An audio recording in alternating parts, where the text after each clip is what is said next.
Hello, skin warriors. So today I'm going to be talking about trace minerals and why they are one of the first things that I will recommend to my patients and people going through my protocols, why they are often missing in eczema and TSW, and then I'm going to share with you one of the easiest and best ways to add these trace minerals into your diet.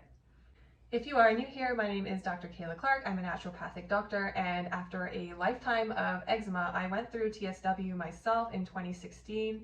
It was incredibly difficult, but such a learning opportunity, and now I am incredibly passionate about helping other skin warriors understand what's happening so they can clear their skin and be confident in their healing. Trace minerals. So nowadays, a lot of modern humans are not getting adequate nutrients from our soil and from our diet as we used to. So a lot of the food that we eat now, our vegetables, they're just not as nutritious as they were 50 years ago. And this has to do largely with the way that we are farming and the fertilizers that we use. But one area that is really affected in our soil, so one nutrient category, I guess, that is extremely depleted is the trace minerals.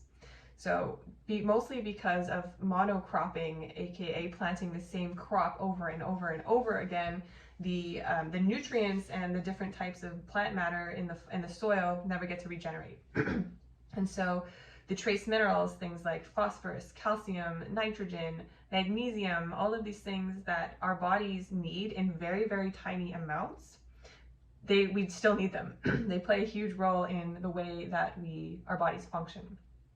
One of the biggest ways that it shows up is in immune system regulation and how we acclimate to the world around us.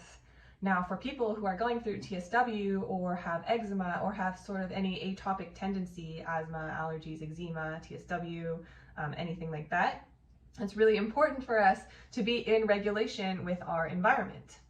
We need to have the right nutrient profile to make sure we are functioning. And the problem with some of our modern soils is we just aren't getting this. What this means is that if we aren't getting these really important micronutrients, these trace minerals, a lot of the enzyme pathways won't function properly. So the detox clearing pathways, the immune system regulating pathways, all of these things that are required to keep our body in balance don't work as well. And it shows up a lot in the skin, in the atopic balance, and in asthma, TSW, because this is the realm of the immune system. This is the realm of regulation between our environment and our bodies. And so trace minerals play a key role in keeping this in balance. When it comes to testing for nutrient imbalances, there are ways you can do it, but they are often expensive and maybe not always necessary. One of the simple things that I like to do is just help people add these things back into their diet so we can help support it regardless of if it's deficient or not. One of my favorite ways to do this is by adding a superfood into your water, and by this superfood, drum roll please, I'm talking about salt. So this is a fancy version of Himalayan salt. I'll talk about this Korean version in a moment.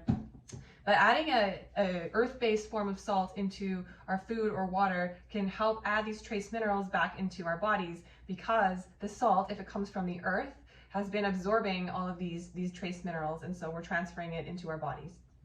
Koreans take their salt very seriously, and they have something called jukyum. I am pretty sure I said that wrong. I am very sorry if you are Korean. Please correct me.